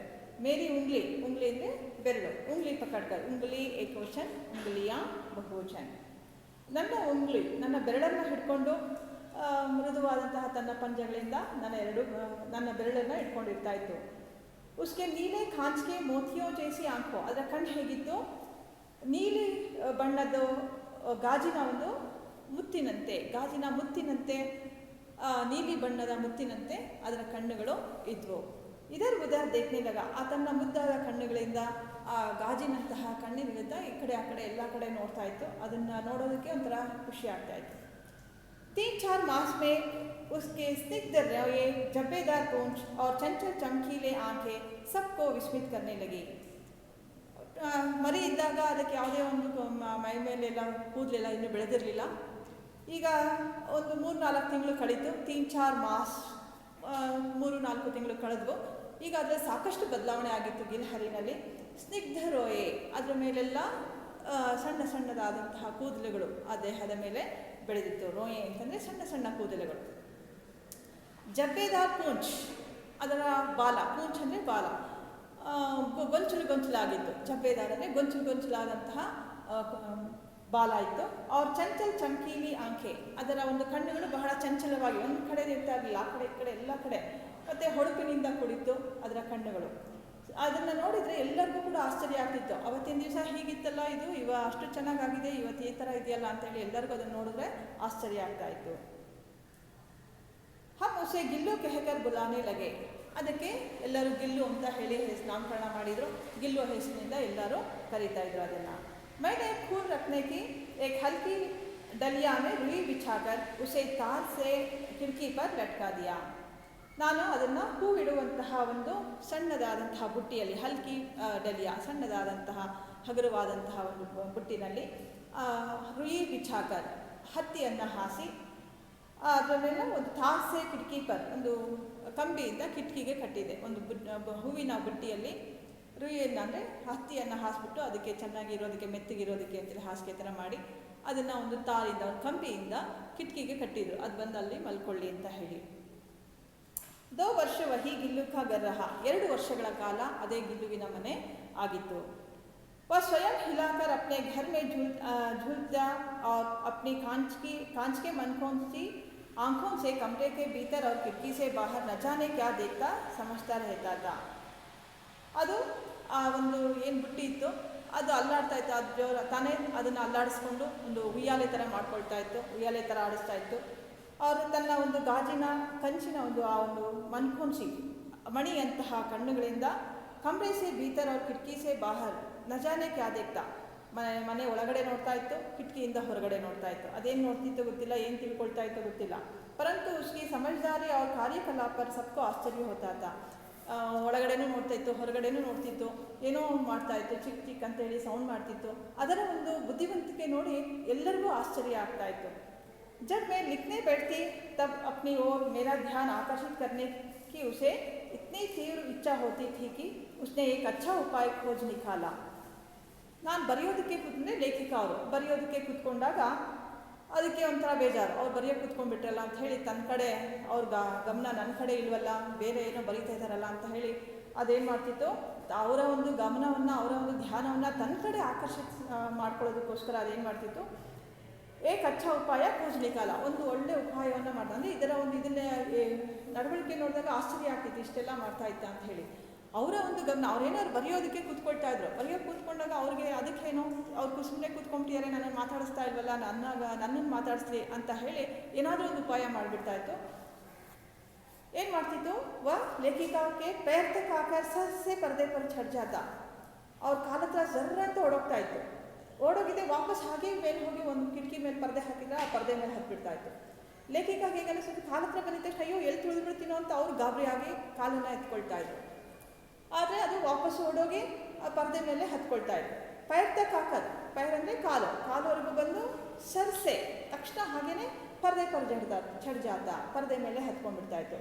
ಅವ್ರ ಫಿರ್ ಉಸಿ ತೇಜಿಸೆ ಉತ್ತರ್ತಾ, ಎಷ್ಟು ಫಾಸ್ಟಾಗಿ ಹತ್ತಿರ್ತಾ ಇತ್ತು ಅಷ್ಟೇ ಫಾಸ್ಟಾಗಿ, ಉಸಿ ತೇಜಿಸೆ ಅಷ್ಟೇ ಫಾಸ್ಟ್, ತೇಜಿ ಅಂದರೆ ಫಾಸ್ಟಾಗಿ ಅಷ್ಟೇ ವೇಗವಾಗಿ ಕೆಳಗಡೆಗೆ ಇಳಿತಾ ಇತ್ತು. उसका यह दौड़ने का क्रम तब तक चलता जब तक मैं उसे पकड़ने के लिए ना उठती. ಹಾಗೆ ಮಾಡ್ತಾನೆ ಇರ್ತಿತ್ತು. ಎಲ್ಲಿವರೆಗೂ ಲೇಖಿಕ ಎದ್ದು ಅದನ್ನು ಹಿಡ್ಕೊಳ್ಳೋವರೆಗೂ ಕೂಡ ಅದು ಹಾಗೆ ಮಾಡ್ತಾನೆ ಇರ್ತಾ ಇತ್ತು. ಅಂದರೆ ಇದನ್ನು ಒಂದು ರೀತಿ ಆಶ್ಚರ್ಯ ಆಗುತ್ತೆ, ಅವ್ರ ಗಮನವನ್ನು ಸೆಳೆಯೋಕ್ಕೆ ಎಷ್ಟು ಎಲ್ಲ ಆಟ ಆಡ್ತಾ ಇತ್ತು ಅಂತ ಹೇಳಿ. ಲೇಖಿಕ ಎದ್ದು ಅದನ್ನು ಹಿಡ್ಕೊಳ್ಳೋವರೆಗೂ ಕೂಡ ಹಾಗೆ ಮಾಡ್ತಾ ಇತ್ತು. कभी मैं गिल्लू को पकड़कर एक लंबे लिफाफे में इस प्रकार रखती थी कि उसके अगले 2 पंजों और सिर के अतिरिक्त सारा लघु गात लिफाफे के भीतर बंद रहता. ಅದನ್ನು ಹಿಡ್ಕೊಂಡು ಲೇಖಿಕ ಅವ್ರು ಏನು ಮಾಡ್ತಿದ್ರು, ಒಂದು ಉದ್ದವಾದಂತಹ ಪೊಟ್ಟಣದಲ್ಲಿ ಲಿಫಾಫೆ ಪಾಕೆಟ್ ಒಂದು ಪೊಟ್ಟಣದಲ್ಲಿ ಏನು ಮಾಡ್ತಿದ್ರು, ಅದನ್ನು ಇಟ್ಬಿಡ್ತಾಯಿದ್ರು. ಅದರೊಳಗಡೆ ಹಾಕಿ ಇಡ್ತಿದ್ರು. ಹೇಗೆ ಇಡ್ತಿದ್ರು ಅಂದರೆ ಅದು ತನ್ನ ಮುಂದಿನ 2 ಪಂಜಗಳನ್ನು ಪಾಕೆಟಿಂದ ಹೊರಗಡೆ ಹೀಗೆ ಇಟ್ಕೊಂಡು ಕಡೆ ಈ ಕಡೆ ನೋಡ್ತಿತ್ತು. ಅದು ದೇಹ ಎಲ್ಲ ಆ ಪೊಟ್ಟಣದ ಒಳಗಡೆ ಇರ್ತಾಯಿತ್ತು. ಅದರ ಮುಖ ಮಾತ್ರ ಪಟ್ಟಣದಿಂದ ಹೊರಗಡೆಗೆ ಇತ್ತು. ತನ್ನ 2 ಪಂಜಗಳನ್ನು ಮುಂದಕ್ಕೆ ಹೀಗೆ ಇಟ್ಕೊಂಡು ಆ ಒಂದು ತಲೆನ ಇಟ್ಕೊಂಡು ಸುತ್ತಮುತ್ತ ಹೀಗೆ ನೋಡ್ಕೊಂಡು ಕೂತಿರ್ತಾಯಿತ್ತು. ಸಾರಾ ಲಘು ಗಾತ್, ಅದರ ಎಲ್ಲ ಘಾತ್ ಅಂದರೆ ಶರೀರ, ಅದರ ಎಲ್ಲ ಶರೀರ ಲಿಫಾಫೆಗೆ ಭೀತರ್ ಬಂದ್ ರಹತಾ, ಲಿಫಾಫೆ ಒಳಗಡೆ ಇರ್ತಾಯಿತ್ತು. ಸರ್ ಕ್ಯಾತಿರೆ ಅಂದರೆ ಸರ್ ಅಂದರೆ ತಲೆ ಮಾತ್ರ ಹೊರಗಡೆ ಇರ್ತಾಯಿತ್ತು. इस अद्भुत स्थिति में कभी कभी घंटों मेज पर दीवार के सहारे खड़ा रहकर वह अपनी चमकीली आंखों से मेरा कार्यकलाप देखा करता था. ಕೆಲವೊಂದು ಸರಿ ಅಂತೂ ಗಂಟಾನ್ಗಟ್ಲೆ, ಕभी कभी ಗಂಟಾನ್ಗಟ್ಲೆ ಆ ಮೇಜ್ ಮೇಲೆ ಅದೇ ಥರನೇ ನಿಂತ್ಕೊಂಡು ಲೇಖಿಕ ಅವ್ರು ಏನೇನು ಮಾಡ್ತಿದ್ದಾರೆ ಅದನ್ನೇ ನೋಡ್ತಾ ನಿಂತಿರ್ತಾ ಇತ್ತು. ತನ್ನ ಚಮಕೀಲಿ ಆಂಕೋನ್ಸೆ, ತನ್ನ ಹೊಳಪಿನ ಒಂದು ಕಣ್ಣುಗಳಿಂದ ಅವರ ಕೆಲಸಗಳನ್ನು ನೋಡ್ತಾ ಇತ್ತು. ಭೂಕ್ ಲಗ್ನೆ ಪರ್ ಚಿಕ್ ಚಿಕ್ ಕರ್ಕೆ ಮಾನೋವ ಮುಜೆ ಸೂಚನಾ ದೇತಾ. ಆ ರೀತಿ ಗಂಟಾನ್ಗಟ್ಲೆ ಕೂತು ನಿಂತಿರ್ಬೇಕಾದ್ರೆ ಅದಕ್ಕೆ ಹಸುವಾಯಿತು ಅಂತಂದರೆ ಚಿಕ್ ಚಿಕ್ ಅಂತ ಹೇಳಿ ಸೌಂಡ್ ಮಾಡಿ ಅವ್ರಿಗೆ ಸೂಚನೆ ಕೊಡ್ತಾರೆ, ಹಸುವಾಗ್ತಾ ಇದೆ ಅಂತ ಹೇಳಿ. और काजू या बिस्कुट मिल जाने पर उसी स्थिति में लिफाफे के बाहर वाले पंजों से पकड़कर उसे कुतरता रहता. ಅವರು ಏನು ಮಾಡ್ತಿದ್ರು, ಅದಕ್ಕೆ ಕಾಜುವನ್ನು ಗೋಡಂಬಿಯನ್ನು ಕೊಡ್ತಾಯಿದ್ರು ಅಥವಾ ಬಿಸ್ಕೆಟ್ ಏನಾದ್ರು ಇದ್ದರೆ ಬಿಸ್ಕೆಟ್ ಕೊಡ್ತಾಯಿದ್ರು. ಆಗ ಅದು ಆ ಬಿಸ್ಕೆಟನ್ನು ಅಥವಾ ಗೋಡಂಬಿಯನ್ನು ಕುರುಕ್ತಾ ಇತ್ತು, ಒಂಥರ ಅದನ್ನು ಸಣ್ಣಾಗಿ ತಿಂತಾಯಿತ್ತು. ಈ ರೀತಿ ಸೈಲೆಂಟಾಗಿರ್ತಿತ್ತು. ಫಿರ್ ಗಿಲ್ಲು ಕೆ ಜೀವನ ಕಾ ಪ್ರಥಮ ವಸಂತ ಆಯಾ. ಹೀಗೆ ಗಿಲ್ಲುವಿನ ಜೀವನದ ಮೊದಲನೇ ವಸಂತ ಬಂತು, ಮೊದಲನೇ ವರ್ಷ ಬಂತು. बाहर की गिलहरिया खिड़की की गजाली के पास आकर चिक चिक करके न जाने क्या कहने लगी. ಅದು ಸ್ವಲ್ಪ ಒಂದು ವರ್ಷ ಆಯಿತು, ಮೊದಲನೇ ವಸಂತ ಬಂತು. ಹೀಗೆ ಹೊರಗಿನ ಒಂದು ಅಳಿಲುಗಳೆಲ್ಲ ಆ ಕಿಟಕಿ ಹತ್ರ ಬರ್ತಾಯಿತ್ತು. ಆ ಒಂದು ಏನು ಜಾಲರವನ್ನು ಹಾಕಿದ್ರು, ಆ ಒಂದು ನೆಟ್ಟನ್ನು ಹಾಕಿದ್ರು ಕಿಟಕಿಗೆ, ಅದಕ್ಕೆ ಬರ್ತಾಯಿತ್ತು. ಬಂದುಬಿಟ್ಟು ಅದನ್ನು ಈ ಒಂದು ಗಿಲ್ಹರಿನ ಚಿಕ್ ಚಿಕ್ ಅಂತ ಹೇಳಿ ಕರೀತಾ ಇದ್ರು. गिल्लू को जाली के पास बैठकर अपनेपन से बाहर झांकते देखकर मुझे लगा कि इसे मुक्त करना आवश्यक है. ಗಿಲ್ಲು ಕೂಡ ಅದ್ರ ಹತ್ರ ಹೋಗಿ ಹೊರಗಡೆ ನೋಡ್ತಾ ಇತ್ತು. ಅವರ ಒಂದು ಅದೇ ಆ ಒಂದು ಇತರ ಗಿಲ್ಲುಗಳನ್ನು ನೋಡ್ತಾ ಇತ್ತು. ಆಗ ಲೇಖಿಕ ಅವ್ರಿಗೆ ಅನ್ನಿಸ್ತು, ಇದನ್ನು ಹೊರಗಡೆ ಆಟ ಆಡೋದಕ್ಕೆ ಬೇರೆ ಒಂದು ಹಳ್ಳಿನ ಜೊತೆಯಲ್ಲಿ ಆಟ ಆಡೋಕ್ಕೆ ಬಿಡಬೇಕು ಅಂತ ಅನಿಸಿ ಆ ಗಿಲ್ಲುವನ್ನು ಹೊರಗಡೆಗೆ ಬಿಟ್ಟರು. मैंने कीले निकालकर जाली का एक कोना खोल दिया. ಆ ಒಂದು ಕೀಲು ಅದಕ್ಕೆ ಹಾಕಿದಂತಹ ಮೊಳೆಗಳನ್ನು ತೆಗೆದು ಒಂದು ಸ್ವಲ್ಪ ಜಾಗ ಮಾಡಿಕೊಟ್ರು. ಆ ಅಳಿಲು ಹೊರಗಡೆ ಹೋಗಿ ಒಳಗೆ ಮತ್ತೆ ವಾಪಸ್ ಬರೋ ಹಾಗೆ ಒಂದು ಸ್ವಲ್ಪ ಜಾಗ ಮಾಡಿಬಿಟ್ರು.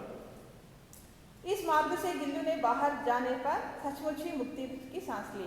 ಈ ರೀತಿ ಆ ಜಾಗದಿಂದ ಅದು ಹೊರಗಡೆ ಹೋಗ್ತಿದ್ದು, ಈ ರೀತಿ ಅದಕ್ಕೊಂದು ರೀತಿ ಸ್ವತಂತ್ರ ಸಿಕ್ಕಿದ ಹಾಗೆ ಆಯಿತು. इतने छोटे जीव को घर में फले कुत्ते बिल्लियों से बचना भी एक समस्या ही थी. ಆ ಸಣ್ಣ ಜೀವಿಯನ್ನು ಮನೆಯ ಇತರ ಸಾಕು ಪ್ರಾಣಿಗಳು, ಬಿಲ್ಲಿ ಇರ್ಬೋದು ಅಥವಾ ಕುತ್ತೆ ನಾಯಿ ಇರ್ಬೋದು, ಬೆಕ್ಕು ನಾಯಿಗಳಿಂದ ರಕ್ಷಣೆ ಮಾಡಬೇಕು ಅಂತಂದರೆ ಈ ಅಳಿಲನ್ನು ಹೊರಗಡೆ ಬಿಡೋದು ಕೂಡ ಒಂದು ಉಪಾಯ ಅಂತ ಅನ್ನಿಸ್ತು ಅವರಿಗೆ. मेरे कमरे से बाहर जाने पर वह भी खिड़की की खुली जाली की राह बाहर चला जाता. ನಾನು ಕಮರೆಯಿಂದ ಕೊಠಡಿಯಿಂದ ಹೊರಗಡೆ ಹೊರಟೋದ ನಂತರ ಅದು ಕೂಡ ಆ ಒಂದು ಕಿಟಕಿಯಿಂದ ಹೊರಗಡೆ ಹೋಗಿ ತನ್ನ ಒಂದು ಗೆಳೆಯರ ಜೊತೆ ಆಟವನ್ನು ಆಡ್ತಾ ಇತ್ತು. ದಿನ ಭರ್ ಗಿಲ್ಹರಿಯೋಂ ಕಿ ಜುಂಡ್ ಕಾ ನೇತಾ ಬನ. ದಿನ ಪೂರ್ತಿ ಆ ಗಿಲ್ಹರಿಗಳ ಗುಂಪಿನ ಒಂದು ನೇತ ಅಂದರೆ ನಾಯಕನಾಗಿ ಅಲ್ಲಿ ಆಟನ ಆಡ್ತಿತ್ತು. ಹರ್ ಡಾಲ್ ಪರ್ ಉಛಲ್ತಾ ಕೂತ. ಆ ಮರಗಳ ಮೇಲೆ ಎಲ್ಲ ಕೊಂಬೆಗಳು, ಡಾಲ್ ಅಂದರೆ ಕೊಂಬೆ, ಮರಗಳ ಮೇಲೆಲ್ಲ ಹತ್ತಿ ಇಳಿತಾ ಇತ್ತು. ಕೊಂಬೆಗಳ ಮೇಲೆ ಕುಣಿಯೋದು, ಎಗರೋದು, ಈ ರೀತಿ ಮಾಡ್ತಾ ಇತ್ತು. ठीक 4 बजे बाद खिड़की से भीतर आकर अपने झूले में झूलने लगता. ಕರೆಕ್ಟ್ ಇಷ್ಟು ಆಟ ಆಡೋಕ್ಕೆ ಹೋಗ್ತಿತ್ತು. ಕರೆಕ್ಟ್ ಸಂಜೆ 4 ಗಂಟೆ ಒಳಗೆ ಬರ್ತಿತ್ತು. ಅಂದರೆ ಅದು ಗೊತ್ತಾಗ್ತಿತ್ತು, ಈಗ ಲೇಖಿಕ ಅವರು ಬರ್ತಾರೆ ಕಮರೆಗೆ ಅಂತ ಹೇಳಿ. ಇಷ್ಟು ಚೆನ್ನಾಗಿ ಅದಕ್ಕೆ ಅರ್ಥ ಆಗ್ತಿತ್ತು. ತಕ್ಷಣ ಕರೆಕ್ಟಾಗಿ 4 ಗಂಟೆಗೆ ಅದು ರೂಮ್ ಒಳಗಡೆ ಬಂದುಬಿಡ್ತಾ ಇತ್ತು. ಬಂದು ತನ್ನ ಗೂಡಲ್ಲಿ ಹೋಸ್ಟೆಲ್ನಲ್ಲಿ ಕೂತ್ಕೊಂಡು ಉಯ್ಯಾಲೆ ಆಡ್ತಾ ಕೂತಿರ್ತಾ ಇತ್ತು. मुझे चौंकाने की इच्छा उसमें न जाने कब से और कैसे उत्पन्न हो गई. ಅದಕ್ಕೂ ಕೂಡ ಹೇಗಾದರೂ ಲೇಖಿಕ ಅವ್ರನ್ನ ಎದುರಿಸಬೇಕು ಅನ್ನುವಂಥ ಒಂದು ಮನಸ್ಸು ಅದಕ್ಕೆ ಬಂದಿದೆ. ಎಷ್ಟು ಆಶ್ಚರ್ಯ ಅನಿಸುತ್ತೆ. ಹೇಗಾದ್ರೂ ಮಾಡಿ ಲೇಖಕ ಅವ್ರನ್ನ ಎದುರಿಸ್ಬೇಕು ಅಂತ ಹೇಳಿ ಅವ್ರಿಗೆ ಟೆನ್ಷನ್ ಕೊಡಬೇಕು ಅಂತ ಹೇಳಿ ಏನು ಮಾಡ್ತಿತ್ತು, ಕವಿ ಫೂಲ್ದಾನೋಂಗೆ ಫೂಲೋಮೆ ಚುಪ್ ಜಾತ, ಫ್ಲವರ್ ಪಾಟ್ಗಳಲ್ಲಿ ಹೋಗಿ ಫ್ಲವರ್ಗಳ ಮಧ್ಯೆ ಅಂದರೆ ಹೂವಿನ ಪಾಟ್ ಇತ್ತಲ್ಲ, ಆ ಹೂ ಪಾಟ್ಗಳ ಮಧ್ಯದಲ್ಲಿ ಹೋಗಿ ಹೂವಿನ ಮಧ್ಯದಲ್ಲಿ ಹೋಗಿ ಕೂತ್ಕೊಂಡ್ಬಿಡ್ತಾ ಇದ್ದೆ. ಎಷ್ಟೊತ್ತಾದ್ರೂ ಹೊರಗಡೆನೇ ಬರ್ತಾ ಇರಲಿಲ್ಲ. ಲೇಖಕ ಅವ್ರು ಗಾಬರಿ ಎಲ್ಲೂ ಹೋಯ್ತು ಅಂತ ಹುಡುಕೋರು. ಕೆಲವೊಂದು ಸರಿ ಹೂವಿನ ಮಧ್ಯದಲ್ಲಿ ಹೋಗಿ ಕೂತ್ಕೊಂಡ್ರೆ ಇನ್ನೊಂದ್ಸರಿ ಅಲ್ಲೇ ಕೂತ್ಕೋತಾ ಇರಲಿಲ್ಲ. ಪರ್ದೆಗೆ ಪೀಛೆ, ಆ ಒಂದು ಪರ್ದೆಗಳ ಒಂದು ಚುನ್ನಟ್ಟಿರುತ್ತಲ್ಲ ನೆರಿಗೆ, ಪರ್ದೆಗಳ ನೆರಿಗೆ ಅದ್ರಗಳ ಮಧ್ಯದಲ್ಲಿ ಹೋಗಿ ಕೂತ್ಕೊಂಡ್ಬಿಟ್ಟಿರ್ತಾ ಇದ್ದೆ. ಇನ್ನು ಕವಿ ಸೋಂಜುಹಿ ಪತಿಯೊಮ್ಮೆ, ಆ ಸೋಂಜುಹಿ ಅನ್ನೋ ಒಂದು ಹೂವಿನ ಹೆಸರು, ಆ ಹೂವಿನ ಗಿಡದ ಎಲೆಗಳ ಮಧ್ಯದಲ್ಲಿ ಹೋಗಿ ಕೂತ್ಕೊಳ್ತಾ ಇತ್ತು. ಎಲೆಯಲ್ಲಿ ಹೋಗ್ತಿತ್ತು, ಹೂವಿನ ಪಾಟ್ಗಳಲ್ಲಿ ಹೂವಿನ ಮಧ್ಯೆ ಹೋಗಿ ಕೂತ್ಕೋತಾ ಇತ್ತು. ಪರ್ದೆಗಳು, ಹೀಗೆ ಹಾಕಿದಂತಹ ಪರ್ದೆಗಳ ಒಂದು ನೆರಿಗೆಯ ಮಧ್ಯದಲ್ಲಿ ಹೋಗಿ ಕೂತ್ಕೊಳ್ತಾ ಇತ್ತು. ಹಾಗೆ ಸೋಂಜುಹಿ ಹೂವಿನ ಮಧ್ಯದಲ್ಲಿ ಹೋಗಿ ಕೂತ್ಕೊಂಡ್ಬಿಡ್ತಾ ಇತ್ತು. ಲೇಖಕ ಅವ್ರಿಗೆ ಗೊತ್ತಾಗ್ತದೆ ಎಲ್ಲೋ ಹೋಯ್ತು, ಎಷ್ಟೊತ್ತಾಯ್ತು, ಎಲ್ಲೋಯ್ತು ಗಾಬರಿಯಾಗಿ ಅದನ್ನು ಹುಡುಕೋರು. ಈ ರೀತಿ ಲೇಖಕ ಅವ್ರಿಗೆ ಹೆದರಿಕೆಯನ್ನು ಕೂಡ ಅದು ಹೆದರಿಸ್ತಾ ಕೂಡ ಇತ್ತು. मेरे पास बहुत से पशु पक्षी हैं और उनका मुझसे लगाव भी कम नहीं है. ಲೇಖಕ ಹೇಳ್ತಾರೆ ಅವರು ಸಾಕಷ್ಟು, ಬರೀ ಗಿಲ್ಲು ಮಾತ್ರನೇ ಇಲ್ಲ, ಸಾಕಷ್ಟು ಪಶು ಪಕ್ಷಿಗಳನ್ನು ಅವರು ಸಾಕೊಂಡಿದ್ರು. ಅದ್ರ ಬಗ್ಗೆ ಹೆಚ್ಚಿನ ಒಂದು ಆಸಕ್ತಿ ಅವ್ರಿಗೆ ಹೆಚ್ಚಾಗಿತ್ತು. ಅಂದರೆ ಪಶುಗಳನ್ನು, ಇತರ ಪ್ರಾಣಿಗಳನ್ನು ಸಾಕೋದು ಅಂತಂದರೆ ಅವ್ರಿಗೆ ಬಹಳ ಆಸಕ್ತಿ ಇತ್ತು. परंतु उनमें से किसी को मेरे साथ मेरी थाली में खाने की हिम्मत हुई है ऐसा मुझे स्मरण नहीं है. ಆದರೆ ಯಾವ ಸಾಕು ಪ್ರಾಣಿಗಳು ಕೂಡ ನನ್ನ ತಟ್ಟೆ ಹತ್ತಿರ ಬಂದು ಕೂತ್ಕೊಂಡು ತಿನ್ನುವಷ್ಟು ಧೈರ್ಯವನ್ನು ಮಾಡಿರಲಿಲ್ಲ. ಗಿಲ್ಲು ಇಸ್ಮೆ ಅಪವಾದ ಥಾ, ಆದರೆ ಗಿಲ್ಲು ಇದಕ್ಕೆ ಅಪವಾದ ಆಗಿತ್ತು. ಅದು ಇವ್ರ ತಟ್ಟೆ ಹತ್ರನೇ ಬಂದು ಕೂತ್ಕೊಂಡು ಊಟ ಮಾಡೋಕ್ಕೆ ಪ್ರಯತ್ನವನ್ನು ಮಾಡ್ತಾ ಇತ್ತು. मैं जैसे ही खाने के कमरे में पहुंचती वह खिड़की से निकलकर आंगन की दीवार बरामदा पार करके मेज पर पहुंच जाता. ಅದು ಇವರು ಯಾವಾಗ ಟಿಫನ್ ಟೈಮಿಗೆ ಟೇಬಲ್ ಹತ್ರ ಬರ್ತಾರೆ ಅನ್ನೋದು ಗೊತ್ತಾಗ್ಬಿಡೋದು. ಅದಕ್ಕೆ ಊಟ ಟೈಮ್ ಯಾವಾಗ ಅಥವಾ ಟಿಫನ್ ಟೈಮ್ ಯಾವಾಗ ಅಂತ ಹೇಳಿ ಅವ್ರು ಬರ್ತಾರೆ ಅಂತ ಗೊತ್ತಾಗಿದ್ದ ತಕ್ಷಣ ಅದು ಕೂಡ ಎಲ್ಲಿ ಯಾವ ಮೂಲೆಯಲ್ಲಿ ಇದ್ರೂ ಕೂಡ ಓಡ್ಕೊಂಡ್ಬಂದು ಡೈನಿಂಗ್ ಟೇಬಲ್ ಹತ್ರ ಓಡ್ಬಂದ್ಬಿಡ್ತಾ ಇತ್ತು. ಮೇರೆ ಥಾಲಿ ಮೇ ಬೇಟ್ ಜಾನ ಚಾಹತ, ಓಡ್ ಬಂದಿದೆ ಇವರ ತಟ್ಟೆ ಒಳಗಡೆನೆ ಕೂತ್ಕೊಳ್ಳೋದಕ್ಕೆ ಅದು ಪ್ರಯತ್ನವನ್ನು ಮಾಡ್ತಿತ್ತು. ಬರೀ ಕಠಿಣ ಈಸೆ ಮೇನೆ ಉಸೆ ಥಾಲಿಗೆ ಪಾಸ್ ಬೇಟ್ನ ಸಿಕ್ಕಾಯ. ಲೇಖಕ ಅವರು ಬಹಳ ಕಷ್ಟದಿಂದ ಅದನ್ನು ತಟ್ಟೆಯಿಂದ ಹೊರಗಡೆ ತಟ್ಟೆ ಹತ್ರ ಕೂತ್ಕೊಳ್ಬೇಕು ಅನ್ನೋದನ್ನು ಬಹಳ ಕಷ್ಟಪಟ್ಟು ಹೇಳಿಕೊಟ್ರು. ಆನಂತರ ಅದು ಕೂಡ ಕಲ್ತ್ಕೊಟ್ಟು ತಟ್ಟೆ ಒಳಗಡೆ ಕೂತ್ಕೋತಾರಲ್ಲ, ತಟ್ಟೆಯಿಂದ ಹೊರಗಡೆನೆ ಕೂತ್ಕೊಂಡು बैठकर वह मेरी थाली में से एक एक चावल उठाकर बड़ी सफाई से खाता रहता. ಆ ನಂತರ ತಟ್ಟೆಯಿಂದ ಹೊರಗಡೆ ಕೂತ್ಕೊಂಡು ಥಾಲಿಯಿಂದ ಒಂದೊಂದೇ ಅಗಲ ಅನ್ನವನ್ನು ತೆಗೆದುಕೊಂಡು ಬಹಳ ಸ್ವಚ್ಛವಾಗಿ ಅದನ್ನು ತಿಂತಾಯಿದ್ರು. ಥಾಲಿ ಮೇಸೆ ಏಕೇಕ್ ಚಾವಲ್, ಒಂದೊಂದೇ ಅನ್ನದ ಅಗಲನ್ನು ತೆಗೆದುಕೊಂಡು ಸಫಾಯಿಸಿ ಖಾತ, ಬಹಳ ಸ್ವಚ್ಛವಾಗಿ ಅದನ್ನು ತಿಂತಾಯಿತ್ತು. ಕಾಜು ಉಸ್ಕಾ ಪ್ರಿಯ ಖಾದ್ಯ ಥಾ, ಗಿಲ್ಲುವಿನ ಇಷ್ಟವಾದ ಊಟ ಅಂತ ಹೇಳಿದರೆ ಕಾಜು. ಯಾವುದು? गिल्ली का प्रिय खाद्य कौन सा था? काजू. काजू उसका प्रिय खाद्य था और कई दिन काजू ना मिलने पर वह अन्य खाने की चीज़ें या तो लेना बंद कर देता था या झूले से नीचे फेंक देता था. ಇದೇನು ಮಾಡ್ತಿದ್ದು, ಕೈ ದಿನ ಕಾಜು ನಾ ಮಿಲ್ನೆ ಪರ್, ಒಂದು ವೇಳೆ ಇದಕ್ಕೇನಾದ್ರು ಸ್ವಲ್ಪ ದಿವಸ ಕಾಜುವನ್ನು ಕೊಡಲಿಲ್ಲ ಅಂತ ಹೇಳಿದ್ರೆ, ಒಂದು ದಿವಸ ಆದರೆ ಪರವಾಗಿಲ್ಲ, ಅದು ಅಡ್ಜಸ್ಟ್ ಮಾಡ್ಕೊಳ್ತಾ ಇತ್ತು. ಅದು 2-3 ದಿವಸ ಅದಕ್ಕೇನಾದ್ರು ಕಾಜು ಕೊಡಲಿಲ್ಲ ಅಂತ ಹೇಳಿದ್ರೆ ಬೇರೆ ವಸ್ತುವನ್ನು ತಿಂತಾನೆ ಇರಲಿಲ್ಲ, ಊಟನೇ ಬಿಟ್ಬಿಡ್ತಾ ಇತ್ತು. ಖಾನೆಕಿ ಚೀಸೆ ಯಾತೋ ಲೇನಾ ಬಂದ್ ಕರ್ದೇತಾ ಥಾ, ತೊಗೊಳೋದು ಬೇರೆ ಊಟವನ್ನು ನಿಲ್ಲಿಸ್ಬಿಡ್ತಾ ಇತ್ತು. ಯಾ ಝೂಲೆಸೆ ನೀಚೆ ಫೆಂಕ್ತಾ ಥಾ, ಏನಾದ್ರು ಕೊಟ್ಟರೆ ಅದು ತನ್ನ ಒಂದು ಗೂಡಿನಿಂದ ಇಟ್ಕೊಂಡಿರ್ತಾರೆ, ಏನಾದ್ರು ಗೂಡಿಗೆ ಹತ್ರ ತೊಗೊಂಡೋಗಿ ತಿನ್ನೋಕೆ ಕೊಟ್ಟರೆ ಗೂಡಿಂದ ದೂರ ಎಸೆದ್ಬಿಡ್ತಾ ಇತ್ತು, ಏನು ತೊಗೋತಾನೆ ಇರಲಿಲ್ಲ. उसी बीच मुझे मोटर दुर्घटना में आहत होकर कुछ दिन अस्पताल में रहना पड़ा. ಒಮ್ಮೆ ಲೇಖಕ ಅವ್ರಿಗೆ ಒಂದು ಮೋಟಾರ್ ದುರ್ಘಟನೆಯಲ್ಲಿ ಅಪಘಾತದಲ್ಲಿ ಹಾಸ್ಪಿಟಲ್ಗೆ ಹೋಗಬೇಕಾಯಿತು. अस्पताल में रहना पड़ा. उन दिनों जब मेरे कमरे का दरवाज़ा खोला जाता, गिल्लू अपने झूले से उतरकर दौड़ता और फिर किसी दूसरे को देखकर तेजी से अपने घोंसले में जा बैठता.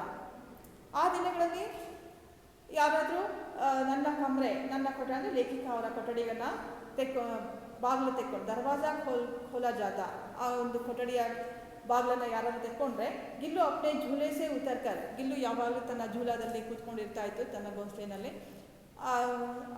ಝೂಲಾಯಿಂದ ಬಾಗಿಲು ತೆಗೆದ್ರೆ, ಯಾರಾದರೂ ಬಂದು ಕೊಠಡಿಯ ಬಾಗಿಲು ತೆಗೆದ್ರೆ ಲೇಖಕ ಅವರೇ ಬಂದರು ಅಂತ ಇಳ್ಕೊಂಡು ಓಡಿ ಬರ್ತಾ ಇತ್ತು.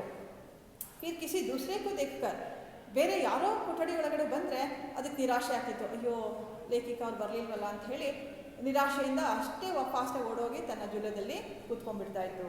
ಅಪ್ನೆ ಘೋಂಸ್ಲೆ ಮೇ ಜಾ ಬೇಡ್ತಾ ಸಬ್ ಉಸೆ ಕಾಜು ದೇ ಜಾತೆ. ಬಂದವರೆಲ್ಲ ಅದಕ್ಕೆ ಇಷ್ಟವಾದಂತಹ ಗೋಡಂಬಿಯನ್ನು ಕೊಡ್ತಾ ಇದ್ರು. ಪರಂತು अस्पताल से लौटकर जब मैंने उसके झूले की सफाई की तो उसमें काजू भरे मिले. ಯಾರು ಬಂದವರೆಲ್ಲ ಅದಕ್ಕೆ ಇಷ್ಟ ಅಂತ ಹೇಳಿ ಗೋಡಂಬಿಯನ್ನು ಕೊಟ್ಟು ಹೋಗ್ತಾ ಇದ್ದು ತಿನ್ನಲಿ ಅಂತ ಹೇಳಿ. ಆದರೆ ಲೇಖಿಕ ಅವರು ಹಾಸ್ಪಿಟಲಿಂದ ಬಂದು ಒಂದ್ಸರಿ ಅದರ ಜೂಲವನ್ನು ಕ್ಲೀನ್ ಮಾಡೋಣ ಅಂತ ಹೇಳಿ ನೋಡಿದಾಗ ಆ ಜೂಲದಲ್ಲೆಲ್ಲ ಬರೀ ಕಾಜು ಎಲ್ಲ ಹಾಗೆ ಇತ್ತು. ಅಂದರೆ ಲೇಖಿಕ ಅವರ ಅನುಪಸ್ಥಿತಿಯಲ್ಲಿ ಅದು ತನ್ನ ಇಷ್ಟವಾದಂತಹ ಕಾಜುವನ್ನು ಕೂಡ ತಿಂದಿರಲಿಲ್ಲ. ಅಂದರೆ ಲೇಖಿಕ ಅವ್ರ ಮೇಲೆ ಅಷ್ಟು ಪ್ರೀತಿಯನ್ನು ಅದು ಬೆಳೆಸ್ಕೊಂಡಿತ್ತು. जिससे ज्ञात होता है कि वह दिनों अपना प्रिय खाद्य कितना कम खाता रहा.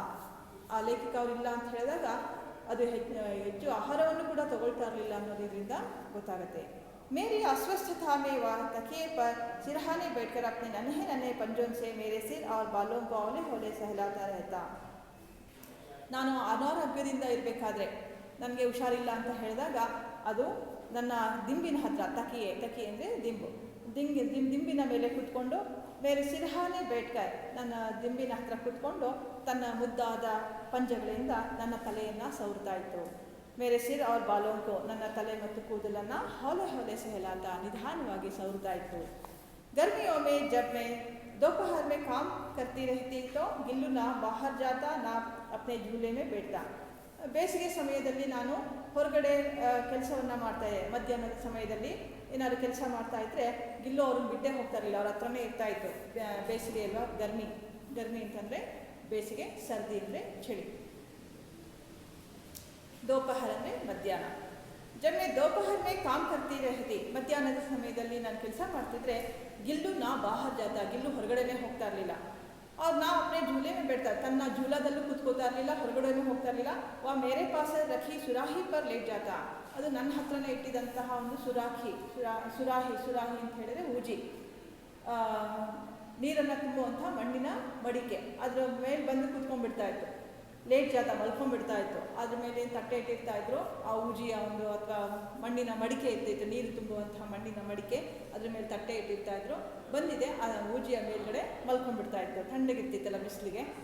ಇಷ್ಟ ಪ್ರಕಾರ ಸಮೀಪ ಬಿ ರೆಹತಾ ಅವ್ರ ठंडक में भी, ಈ ರೀತಿ ಅದಕ್ಕೆ ಲೇಖಿಕ ಅವರ ಸಾಮೀಪ್ಯ ಕೂಡ ಸಿಗ್ತಾ ಇತ್ತು, ಆ ಒಂದು ರೀತಿ ತಣ್ಣಗೂ ಕೂಡ ಇರ್ತಾ ಇತ್ತು. ಗಿಲ್ಹರಿಯೋಂ ಕೆ ಜೀವನ್ ಕಿ ಅವಧಿ 2 ವರ್ಷ से अधिक नहीं होती. ಲೇಖಿಕ ಅವರು ಇಲ್ಲಿ ಹೇಳ್ತಾ ಇದ್ದಾರೆ, ಗಿಲ್ಹರಿಯೋಂ ಕೆ ಜೀವನ್ ಕಿ ಅವಧಿ, ಈ ಅಳಿಲುಗಳ ಜೀವನದ ಅವಧಿ 2 ವರ್ಷ से अधिक नहीं होती, 2 ವರ್ಷಗಳಿಗಿಂತ ಹೆಚ್ಚು ಇರೋದಿಲ್ಲ. ಅತಃ ಗಿಲ್ಲು ಕಿ ಜೀವನ್ ಯಾತ್ರಾ ಕಾ ಅಂತ್ ಆ ಹಿ ಗಯಾ, ಆದ್ದರಿಂದ ಗಿಲ್ಲುವಿನ ಜೀವನದ ಅಂತಿಮ ದಿನಗಳು ಹತ್ತಿರಕ್ಕೆ ಬಂದ್ಬಿಟ್ಟು. ದಿನ್ ಭರ್ ಉಸ್ನೆ ನಾ ಕುಚ್ ಖಾಯಾ ನಾ ಬಾಹರ್ ಗಯಾ, ಆ ದಿನಗಳಲ್ಲಿ ಅದು ಏನು ತಿಂತಾ ಇರಲಿಲ್ಲ ಮತ್ತು ಹೊರಗಡೆನೂ ಕೂಡ ಹೋಗ್ತಾನೆ ಇರಲಿಲ್ಲ. ಪಂಜೆ ಇತ್ತೇ ठंडे हो रहे थे कि मैंने जाग कर हीटर लगाया और उसे उष्णता देने का प्रयत्न किया. ಆ ಒಂದು ಕೊನೆಯ ದಿನಗಳಲ್ಲಿ ಅದು ಹೇಗಿರ್ತಿತ್ತು ಅಂದರೆ ಅದರ ಪಂಜ ಎಲ್ಲ ತಣ್ಣಗಾಗೋಗ್ತಾ ಇತ್ತು. ठंडे हो रहे थे. ಲೇಖಿಕ ಏನು ಮಾಡ್ತಿದ್ರು, ಇಡೀ ರಾತ್ರಿ ಎದ್ದಿದ್ದು ಅದು ತಣ್ಣಗಾಗ್ತಾ ಇದ್ದಂತಹ ಅದಕ್ಕೆ ಹೀಟರನ್ನು ಕೊಡೋರು. ಹೀಟರ್ ಜಲಾಯ, ಅದಕ್ಕೆ ಬಿಸಿ ಆಗಲಿ ಅಂತ ಹೀಟರನ್ನು ಹಾಕಿರ್ತಾ ಇದ್ರು. ಉಸೆ ಉಷ್ಣತಾ ದೇನೇಕ ಪ್ರಯತ್ನಕ್ಕೆ, ಅದಕ್ಕೆ ಎಷ್ಟು ಹೀಟನ್ನು ಕೊಡೋದಕ್ಕೂ ಸಾಧ್ಯನೋ ಅಷ್ಟು ಕೊಡೋದಕ್ಕೆ ಪ್ರಯತ್ನವನ್ನು ಮಾಡಿದರು. ಪರಂತು ಆದರೆ ಪ್ರಭಾತ್ ಕಿ ಪ್ರಥಮ ಕಿರಣಕ್ಕೆ ಸಾಕಿ, ಬೆಳಗಿನ ಮೊದಲನೇ ಕಿರಣದೊಂದಿಗೇನೆ ಚಿರನಿದ್ರಾಮೆ ಸೋಗಯ, ಅದು ಚಿರನಿದ್ರೆಗೆ ಜಾರಿತು. ಚಿರನಿದ್ರೆಗೆ ಜಾರೋದಂದ್ರೇನು, ಮರ್ಗಯ, ಗಿಲ್ಲು ಸತ್ ಹೋಯಿತು. ಉಸ್ಕಾ ಝೂಲ ಉತಾರ್ ಕರ್ ರಖ್ ದಿಯಾ ಗಯಾ, ಆ ಸತ್ತೋದ ನಂತರ ಆ ಕಿಟಕಿಯಲ್ಲಿ ಕಟ್ಟಿದ್ದಂತಹ ಅದರ ಝೂಲ, ಏನು ಗೂಡನ್ನು ಇಟ್ಟಿದ್ರು ಅದನ್ನು ತೆಗೆದು ಕೆಳಗಡೆ ಇಟ್ಟರು. ಕಿಟಕಿಗೆ ಜಾಲಿ ಬಂದ್ ಕರ್ದಿ ಕೈ, ಅದು ಓಡಾಡೋದಕ್ಕೆ ಕಿಟಕಿಯ ಒಂದು ಜಾಲಿಯನ್ನು ತೆಗೆದಿದ್ರಲ್ಲ ಅದನ್ನು ಮತ್ತೆ ಬಂದ್ ಮಾಡಿದರು. ಪರಂತು ಗಿಲ್ಹರಿಯೋಂ ಕಿ ನೈ ಪೀಡಿ ಜಾಲಿ ಕೆ ಉಸ್ ಪಾರ್ ಚಿಕ್ ಚಿಕ್ ಕರ್ತಿ ರಹತಿ ಹೈ. ಆದರೆ ಆ ಗಿಲ್ಹರಿಯ ಹೊಸ ಪೀಳಿಗೆಯ ಇತರ ಅಳಿಲುಗಳೆಲ್ಲ ಕಿಟಕಿಯಿಂದ ಹೊರಗಡೆಗೆ ಚಿಕ್ ಚಿಕ್ ಅಂತ ಹೇಳಿ ಕಿರಿಸ್ತಾ ಇರ್ತವೆ, ಅವುಗಳ ಆವಾಜು ಕೇಳಿಸ್ತಾ ಇರುತ್ತೆ. ಆ ಸೋನ್ ಜುಹಿ ಖಿಲ್ತಿ ಹಿ ರಹತಿ ಹೈ, ಹಾಗೆಯೇ ಸೋನ್ ಜುಹಿ ಹೂವು ಅರಳ್ತಾನೆ ಇರುತ್ತೆ. ಸೋನ್ ಜುಹಿ ಕಿ ಲತಾ ಕೆ ನೀಚೆ ಗಿಲ್ಲು ಕಿ ಸಮಾಧಿ ಹೈ. ಆ ಸೋನ್ ಜುಹಿ ಬಳ್ಳಿ ಏನಿದೆ, ಲತಾ ಅಂದರೆ ಬಳ್ಳಿ, ಆ ಬಳ್ಳಿಯ ನೀಚೆಯಲ್ಲೇನೆ ಗಿಲ್ಲುವಿನ ಸಮಾಧಿಯನ್ನು ಮಾಡಲಾಯಿತು. ಗಿಲ್ಲುವನ್ನು ಹೂಳಿ ಅದರ ಮೇಲೆ ಸೋನ್ ಜುಹಿ ಗಿಡವನ್ನು ಬೆಳೆಸಿದ್ರು. इसलिए भी उसे यवा लता सबसे अधिक प्रिय थी. ಒಂದು ಯಾಕೆ ಅಂತ ಹೇಳಿದ್ರೆ ಗಿಲ್ಲುಗೆ ಆ ಸೋನ್ ಜುಹಿ ಬಳ್ಳಿ ಅಂದರೆ ಬಹಳ ಇಷ್ಟ ಇತ್ತು, ಅದೊಂದು ಕಾರಣಕ್ಕೆ.